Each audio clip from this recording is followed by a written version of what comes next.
back to Bibliophiles Audiophiles. First of all, we want to apologize for the delay and lack of content that we've had on our platform right now. Scheduling is a really big issue right now, so that's one thing. And it's just been. So we're working on that. Gonna fix that. Gonna have more content coming up soon. And second of all, very, very professional of us to have had an intro and an outro to this episode and then just like not finding it anymore. So that's why I'm here at 4 a.m. doing this right now. Let's just get into it. This is an interview we did with the lovely Trena Vanhoff. She is an author. Her book is Keeper of the Magic, which is a book we will be reviewing in an episode coming up very soon because it's obviously the letter K in the alphabet. So let's just jump into her interview that we did just now. Well, not just now, but let's just jump in. Do you believe in magic? Yes and no. I don't feel like there's witches walking around, but I do think that there's like a sense of magic in all that we do.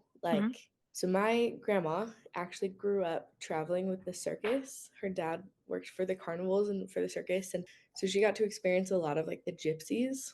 Oh, that's so cool. Oh my goodness, I know. It's like the coolest stories ever.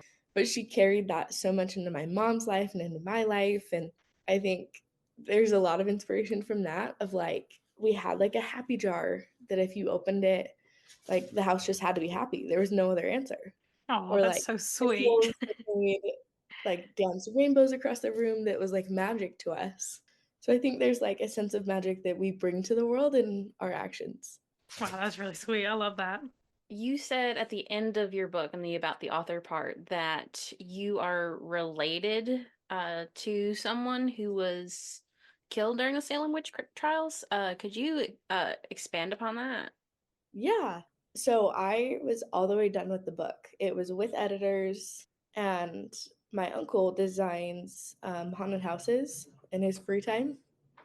And so he was designing some sets and stuff and was looking up stuff about Salem witch trials for a part of it and found that we were related to one of the women that was killed in Salem witch trials. And my cousin got married like the month before I published, and I like was talking to him and he told me about it, and I was like, how freaking cool is that I just wrote this book about witches and that this is a part of my own history. Yeah, and you didn't even know it. That is so cool. Yeah. And I had like read this woman's name and had seen stuff about her, but her maiden name is like my dad's last name. And so like I didn't ever see her maiden name. I just saw her married name. And so I didn't put it together, but I had like as soon as he said the name, I knew who it was. And yeah, really cool. That is really cool, yeah. My next question is, are there going to be more books in the Keeper series? Yes, there definitely is. I'm working on book number 2. It's called Fighting for the Magic. Ooh. That's a kind of a clue in of how her story is going to go and how much more intense Blair's going to get as her story goes. I dream of it being like a 4-part book series. I think that would be so cool to like really carry her story on. Yeah. But I love the idea of just carrying it through. Like I definitely left the ending so open that you can't not go on for I at know, least that's what I was really hoping there was going to be more because I have to have more. Yeah, because if you set that up like that to not have another book, tragic. It would have been a tragedy, yes. Yeah, I think it needed to finish. And the way that I ended the book was a surprise even to me, which is why I knew it was like the right thing to do. Like I sat there and I'm an emotional person. So I was like crying as I'm writing this. Oh my goodness, I would have probably been too. And I'm like, there has to be no other way. Like, yes, for me to feel like this story is complete, that has to be what happens. Yeah. And that's when I was like, okay, this was meant to be. This is how it's supposed to go. And then I have to write a second one and figure it out. I love how authors do that. Like, I am more of a spontaneous person, so when authors are like, "Oh yeah, I know how it's going to start to finish," books 1 through 7. I don't like that. I like the spontaneity. How do you say that word? Spontaneity. Yeah, that one. Yeah, I love that. Is Tate going to be in the rest of the books, or at least in the next one? Yes, definitely. Yes, okay, because I was like, that was such a cliffhanger for me. It was just mainly about him. I'm like, I gotta know what happens after he leaves. I love his character and how dynamic he is. Like, I love all the male characters, like Huxley and Fabian. Like, I love how funny and like kind of carefree they are, showing that they're a lot younger than the rest of the group. Seth is kind of within that same realm, and Tate has this like intensity Mm-hmm. I really love. And I think his character has so much room to grow within that. Mm-hmm. So I'm definitely excited to like further him along and see where he goes as like a person. Yeah. Do you have like a about date that the second one will come out, or is it just not decided yet? It's definitely in the works. I was hoping that it would be end of this year, Okay.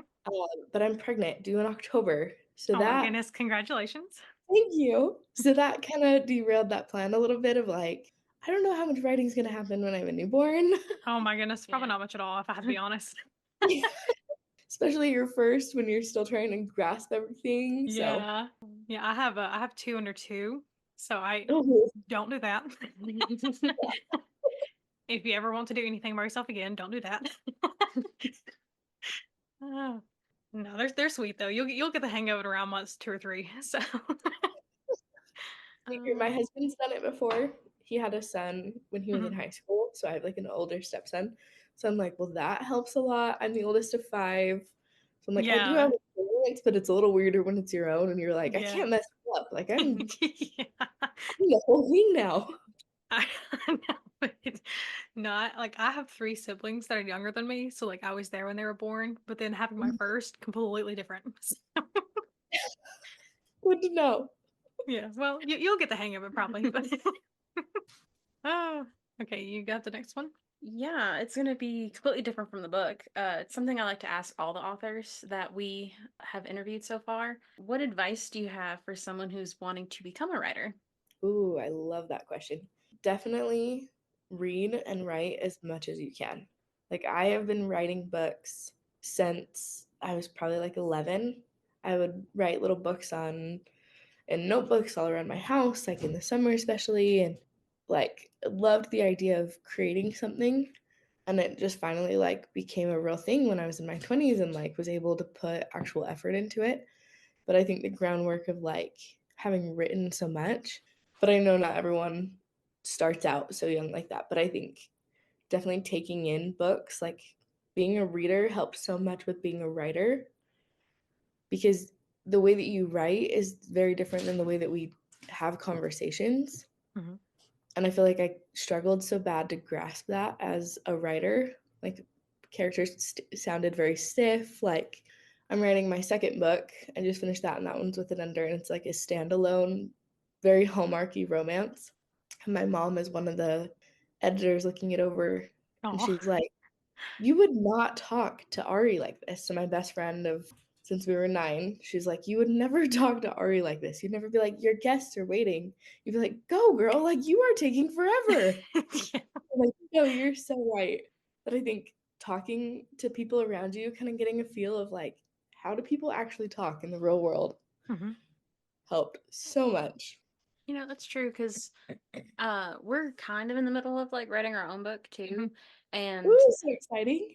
over like the time of like reading other books, I'm like thinking about what I've written so far on it, and I'm like, nah, I got to tweak that because like Yeah. it's just as you keep reading, like you Mhm. kind of like realize more and more like things you can like tweak about your own You writing. get more ideas, Mhm. yeah. And I think you start to see what you yourself as a reader like to take in. Hmm. Like I love fantasy books. And so it makes sense why that was my first one. Like I love taking those in so much that I think that definitely helps you to like get those creative juices flowing. Yeah. My next question is there was a lot of like herbology talk in The Keeper of the Magic, and I was wondering, do you practice herbology? No, I No. wish I was that cool. Honestly, me too, but because there are so many cool plants and they do so many cool things, but Oh like my where do goodness. you begin? My mother-in-law kind of does. So my husband and his family are all big hunters. Mhm. And so since joining the family, I've gone on a lot of hunts with them.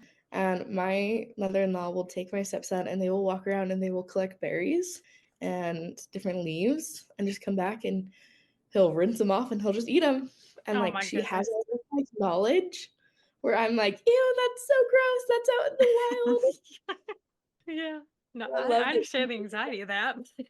Oh my goodness, I know. But she has like the coolest knowledge of like what plants around us do, and that I would love to be that carefree, but Mhm. I'm just a germaphobe. I'm like, ew, like a bear touched that. That's Oh my gosh, gross. yes, I felt that.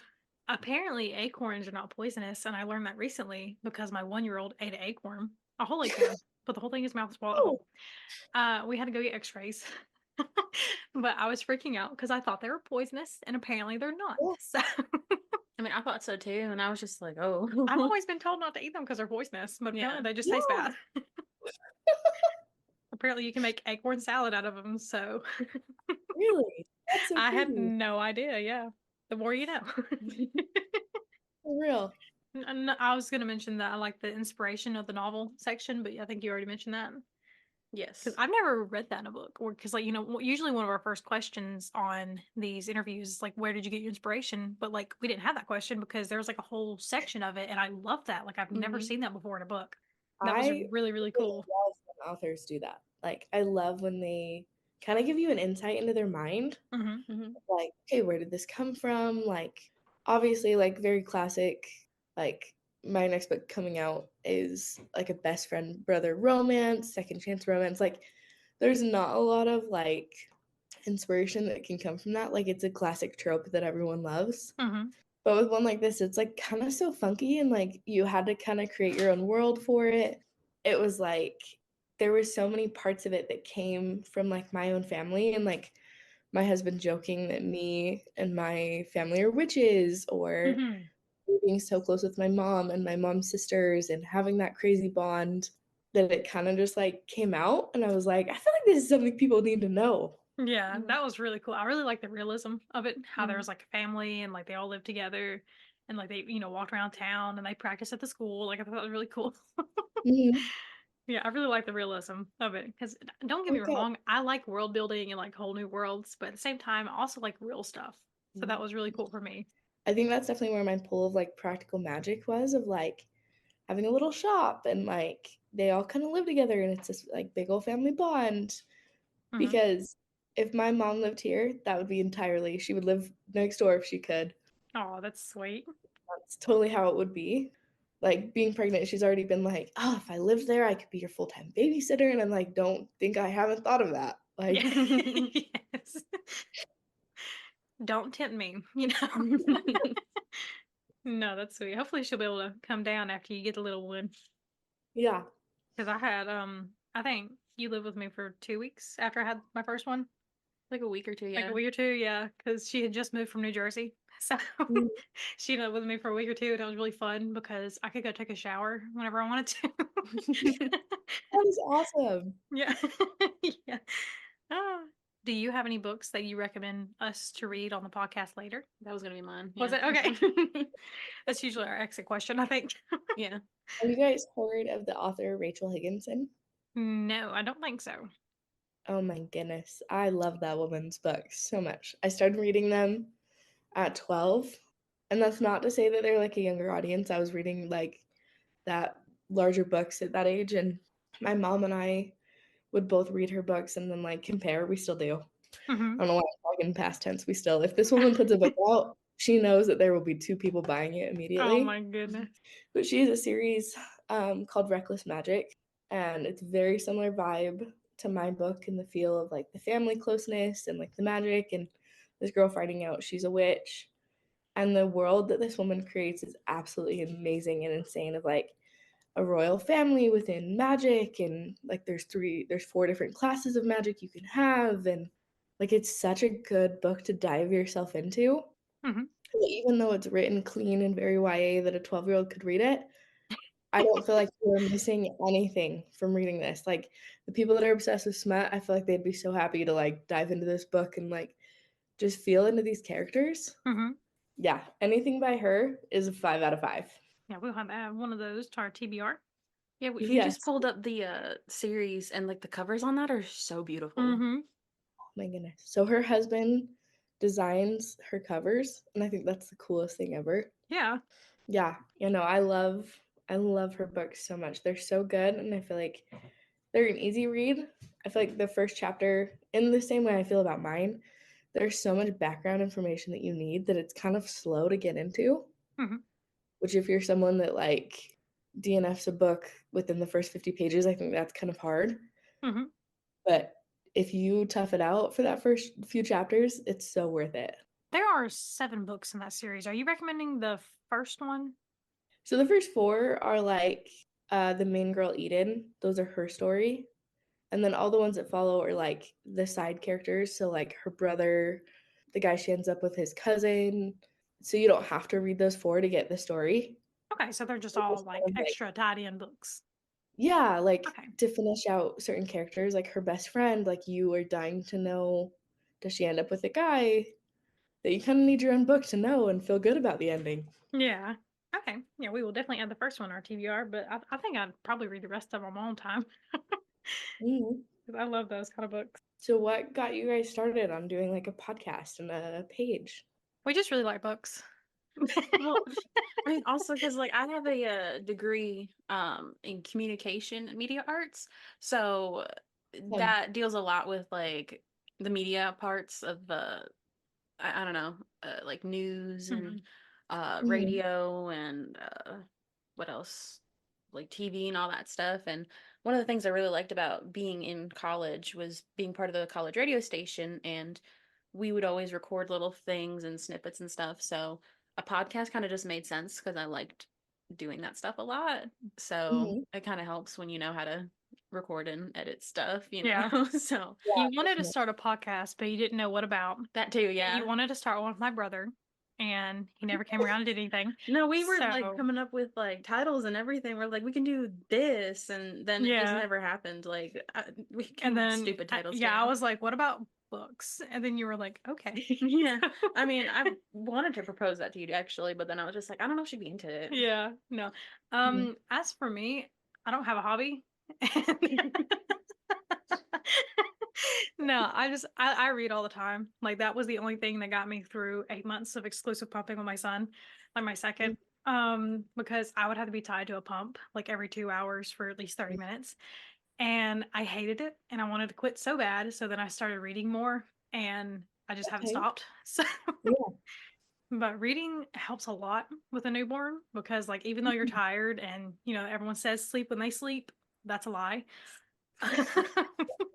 No, I would stay up and read or like read while I was rocking them back to sleep or something. And it really Mhm. helped me get through the newborn stages with a 1-year-old as well. So Okay. I would highly recommend reading more if you can, just to kind of get you away from everything that comes with childbirth.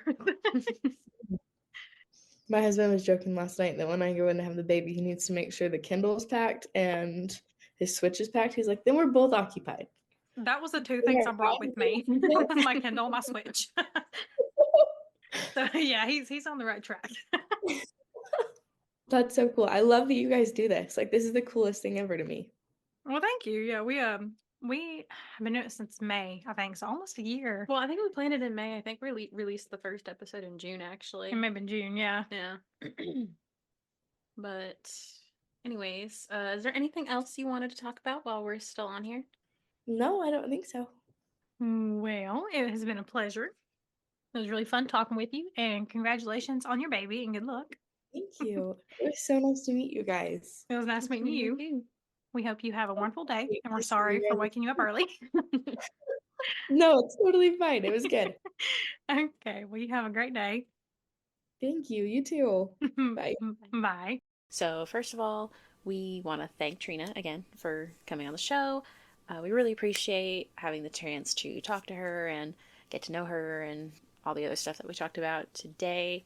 If you're an author and you're interested in talking with us, you can shoot us an email at bibliophiles. Nope, that's not the email. biblioaudiopod@gmail.com. Or if you're just, a fan, you can contact us there too. And our Instagram is Biblio Audio Podcast.